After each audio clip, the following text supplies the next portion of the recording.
આ તરફ મહીસાગરમાં વીસીઈ મંડળે ડીડીઓને આપ્યું છે આવેદનપત્ર।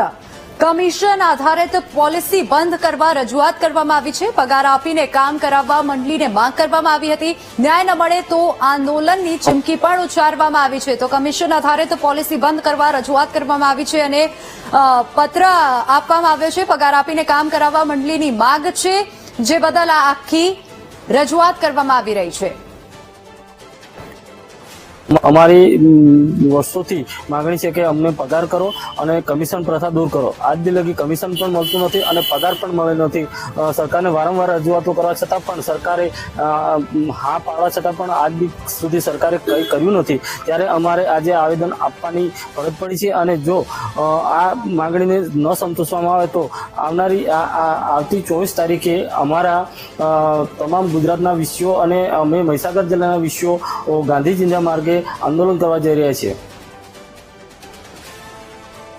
આ તરફ સુરેન્દ્રનગર